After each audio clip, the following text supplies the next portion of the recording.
आपके सवालों का इस मुद्दे पर स्वागत है।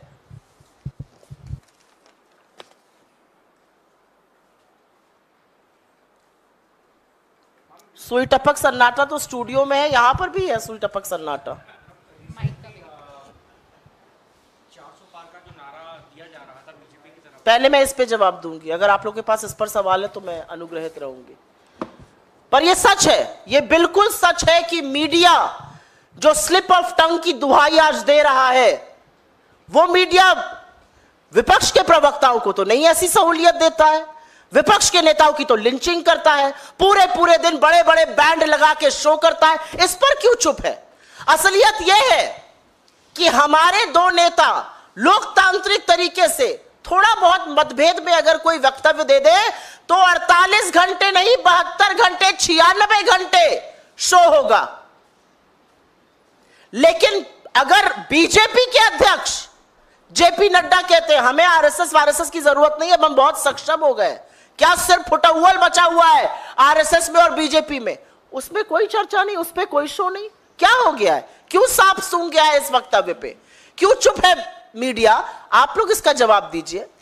आप लोग के एंकरगढ़ चुप है, आप क्यों चुप है? आप तो बोलिए। मैम, संबित पात्रा, जब इस पूरे बयान पर बवाल मचा तो संबित पात्रा ने कहा है कि उनको बहुत पछतावा है और वो 3 दिन का उपवास रखकर प्रायश्चित करेंगे। तो क्या ये असल में उनका पछतावा है या जो हंगामा मचा उसके बाद वो बैकफुट पर आ गए?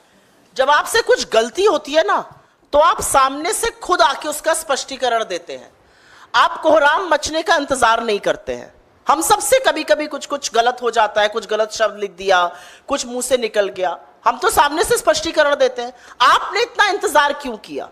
आपने पहले गलत शब्द बोले, उसके बाद कोहराम मचा, लोगों की आस्था पर प्रहार हुआ, आपको पता चल गया कि आपके खिलाफ हो रहा है, जिस पुरी से आप चुनाव लड़ रहे हैं वहां की जनता आपसे क्षुब्ध हो गई। अब आप बोल रहे हैं मुझे पछतावा है, मैं उपवास करूंगा। ये पहले व्यक्ति हैं जिन्होंने भगवान का ये तिरस्कार किया है। यह है भारतीय जनता पार्टी की वो फोटो जो भारतीय जनता पार्टी के ऑफिशियल हैंडल से ट्वीट हुई थी। कैसे ट्वीट किया आपने ये फोटो? किस हिम्मत से तीरथ सिंह रावत और साक्षी महाराज और गिरिराज कहते हैं कि भगवान की तुलना मोदी जी से करते हैं? किस हिम्मत से मोदी जी कहते हैं मैं भगवान का दूत हूं? क्या हो क्या गया है इन लोगों को भाई? मैं ये जानना चाहती हूं। इतना घमंड, इतना अहंकार कि आपने हिंदू देवी देवताओं को भी नहीं बख्शा। मतलब कुछ तो ईश्वर के प्रकोप से, ईश्वर के कोप से डरिए। और इस पर मीडिया की जो चुप्पी है, अगर आप बस अपनी आंख बंद करके और दिल पर हाथ रख के, मुझे यहां पर अगर कोई भी एक व्यक्ति खड़ा होकर बता दे अगर यह बयान किसी विपक्षी व्यक्ति ने दे दिया होता तो अभी तक क्या होता? लिंच कर दिया होता आपके और आपके एंकर्स ने, नोच लिया होता आप लोगों ने। लेकिन ऐसा नहीं हो रहा है। बीजेपी के व्यक्ति ने कहा है मीडिया चुप रहेगा, आंखों पर पट्टी, मुंह में दही जमाएगा। जी मैम, एक गंभीर सवाल है, राजनीति से इतर ये सवाल ये है, लोगों के चूंकि हम पत्रकार जो जनता के मन में होते हैं, जो मैंने मुद्दा उठाया है ना वो अति गंभीर मुद्दा है। ये छोटा मुद्दा नहीं है। बिल्कुल मैम। जो धर्म के स्वयंभू ठेकेदार बने घूमते हैं वो सिर्फ बीफ कंपनियों से चंदा ही नहीं लेते हैं, वो ईश्वर को मोदी का भक्त बताने लगे हैं। ये बहुत गंभीर मुद्दा है। मिलावटखोरी से लोग परेशान होते जा रहे हैं। पिछले 5-10 सालों में भी मिलावटखोरी बढ़ी है। फसाई की रिपोर्ट भी बताती है कि अलग अलग यूपी हो या अलग अलग राज्यों के कई जो प्रोडक्ट्स हैं वो खराब हैं, जहरीले स्तर के हैं। तो अभी जो आपके घोषणा पत्र में, कांग्रेस के घोषणा पत्र में या अन्य राजनीतिक दलों के घोषणा पत्र में भी इस पे कोई बात नहीं है। क्या कांग्रेस पार्टी अभी की जो स्टैंडर्ड है अभी जो ये गवर्नमेंट ऑफ इंडिया के स्टैंडर्ड है और बीजेपी का जो रुख है उसको सही मानती है? मेरा अपना मानना है कि खाद्य पदार्थों में जिस तरह की मिलावट की बात आ रही है, जिस तरह से सब स्टैंडर्ड क्वालिटी बिक रही है, जिस तरह से एफएसएसएआई को बार बार चीजों को प्रतिबंधित कर देना पड़ रहा है, कहीं ना कहीं ये लोगों के स्वास्थ्य के साथ, उनके विकास के साथ, उनके जीवन के साथ एक गंदा खिलवाड़ है और बिल्कुल वो रूल्स दोबारा से देखे जाने चाहिए, उन पर पुनर्विचार होना चाहिए और सख्ती से वो रूल्स इंप्लीमेंट होने चाहिए।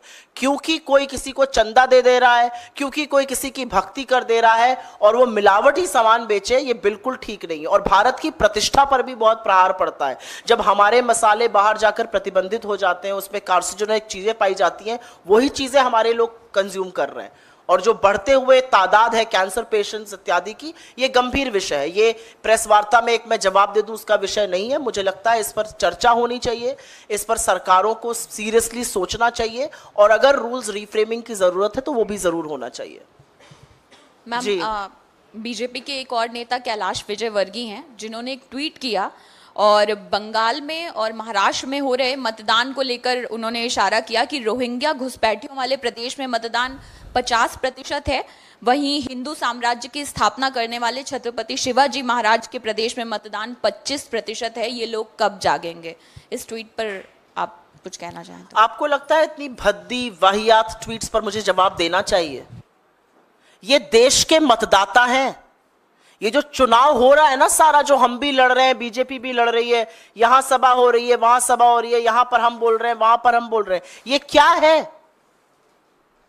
ये लोकतंत्र का पर्व है। ये 5 साल में एक बार होता है, लोगों को मौका मिलता है अपनी सरकार चुनने का, अपने मुद्दों पर सरकार चुनने का, और आप उन्हीं लोगों का तिरस्कार, उन्हीं मतदाताओं का अपमान कर रहे हैं जिनके बल पर आपको सरकार बनानी है। ये मैं बता तो रही हूं, ये भाजपा का घमंड है, ये उनका अहंकार है। पहले लोगों को गाली देते थे, एक समुदाय विशेष को देते थे, फिर मतदाताओं को गाली देनी शुरू करी और अब भगवान का तिरस्कार और अपमान करने लगे। ये घमंड और अहंकार है जो सिर चढ़ के बोल रहा है। और मैं आपको बता दूं, जनता भी और ईश्वर भी न्याय जरूर करता है।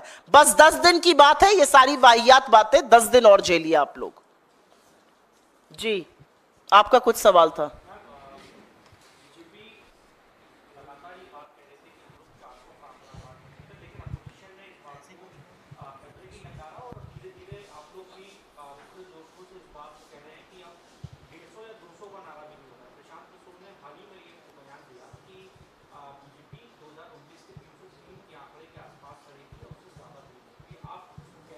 मैंने पहले भी इस मंच से कहा और फिर कहती हूं कि मैं ये कंसल्टेंट्स की बात पर ध्यान नहीं देती हूं और उस पर वक्तव्य भी नहीं देती हूं, और उन कंसल्टेंट्स की बात पर जो अपनी कंसल्टिंग फर्म भी नहीं बचा पाए तो कम ही बोलूं अच्छा है। लेकिन घोषित रूप से आप पहले पैरवी करते हैं नरेंद्र मोदी की, अब आप फुल ऑन बैटिंग घोषित कर रहे हैं, तो इस पर आपकी कलई खुल रही है, आपकी क्रेडिबिलिटी पर सवाल है। असलियत यह है कि 400 पार का नारा तो नरेंद्र मोदी खुद नहीं लगा रहे हैं, तो जिन मान्यवर का आपने जिक्र किया वो कहां से लगा रहे हैं?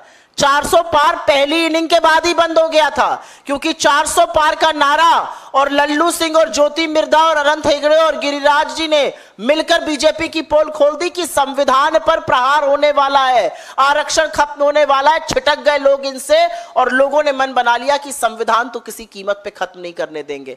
तो बीजेपी खुद 400 पार का नारा नहीं लगा रही है। असलियत यह है कि जो जन सुनामी, जो जन सैलाब हमें दिख रहा है, जो उत्साह लोगों में दिख रहा है, ये वो बीजेपी की सभाओं में नरेंद्र मोदी और अमित शाह की सभाओं वाली भीड़ नहीं है कि 500 में आई है, बस में बैठकर सुनेगी, भाषण बोलेंगी, उसके पहले चली जाएगी। ये वो भीड़ है जो उत्साह से बल्लियां बैरिकेड तोड़कर अपने नेताओं के पास आ रही है। नेता बेचारे भाषण नहीं दे पा रहे हैं क्योंकि जनता इतना उनके सम्मुख है। ये वो भीड़ है, ये वो उत्साहित जनता, ये जन सैलाब है और ये बहुत बड़ा परिवर्तन करने जा रहा है। 150 के लाले पड़ रहे हैं, आप 400 की बात कर रहे हैं। और घोषित अघोषित जो लोग थे उनकी क्रेडिबिलिटी पर मुझे जितना कम बुलवाइए अच्छा है। अपना फॉर्म बचा नहीं पा रहे हैं, चले सरकारें बनवाने।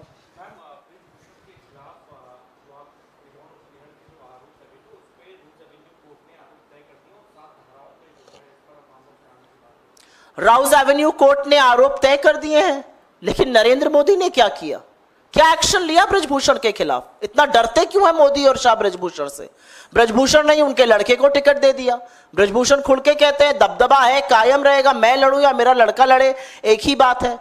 ये तो इन्होंने न्याय किया इस देश की सबसे होनहार बेटियों के साथ, उन बेटियों के साथ जब मेडल आया तो मोदी जी ने खूब हाथ मिलाया, खूब हाथ हिलाया, एक साथ उनका हाथ उठाया, और जब उनके ऊपर किसी ने हाथ उठाया तो मोदी जी आरोपी के संरक्षण देने लगे। उन्होंने क्या किया? राउज एवेन्यू कोर्ट ने तो चलिए तय कर दिए आरोप, मोदी जी ने क्या किया? और फिर कहते हैं मैं महिला सुरक्षा की बहुत बात करता हूं। महिलाओं का नाम नरेंद्र मोदी को और उनकी सरकार को कतई नहीं लेना चाहिए।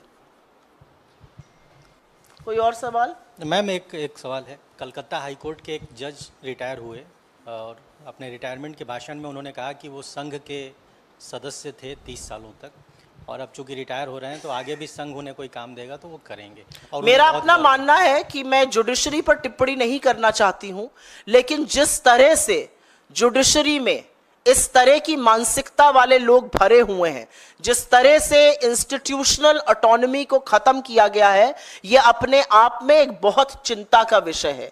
एक सिटिंग जज छोड़ के ज्वाइन किए ले रहा है, अगले दिन मुख्यमंत्री को गरिया रहा है। एक जज रिटायर होते कह रहा है मैं संघ का आदमी हूं, मैं तो संघ चला जाऊंगा। तो ये लोग कर क्या रहे थे जुडिशरी में? न्यायपालिका की एक बहुत मजबूत भूमिका है, लोकतंत्र का एक बहुत मजबूत स्तंभ है। मुझे ऐसा लगता है ये बड़ा खतरनाक ट्रेंड है और इस पर चर्चा होनी चाहिए। इस विषय पर गहन चिंतन की जरूरत है। इसलिए मैं कह रही हूं, मैं जुडिशियल प्रोवेस में जुडिशरी के ऊपर कोई टिप्पणी नहीं करना चाहती हूं, उनके दिए हुए फैसलों पर अभी मैं टिप्पणी नहीं करना चाहती हूं, लेकिन उनका जो कथन है वो चिंताजनक है और इस देश में एक नई चर्चा होनी चाहिए कि न्यायपालिका कितनी स्वतंत्र है और किस तरह के लोग उसमें हैं। धन्यवाद जी, बोलिए। संबित पात्रा ने कहा है कि अनजाने में की गई गलतियों को भगवान भी माफ़ कर देते हैं, इसका मजाक नहीं बनाना चाहिए और इस मुद्दे को इतना बड़ा करने की ज़रूरत भी नहीं है। तो आप क्या सोच रही थी, वो क्या कहेंगे? अनजाने में गलती हुई थी, जैसे ही गलती हुई होती तुरंत हाथ जोड़ के माफ़ी मांगते तो ईश्वर ज़रूर माफ़ कर देते।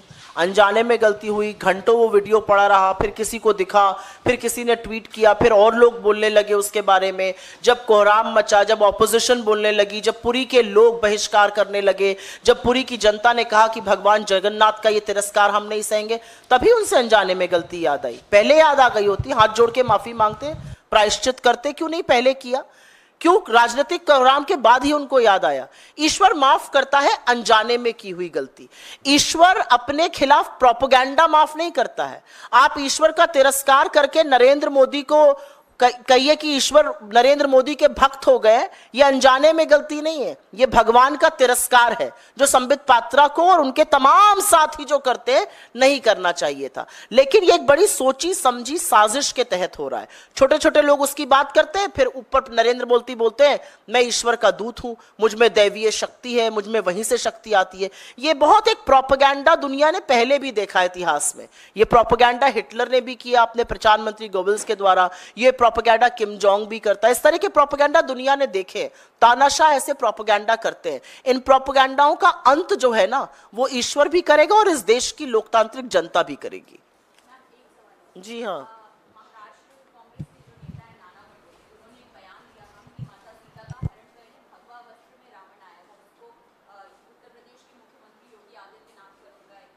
मैंने ये बयान सुना नहीं, इसलिए इसमें टिप्पणी करूंगी नहीं। धन्यवाद।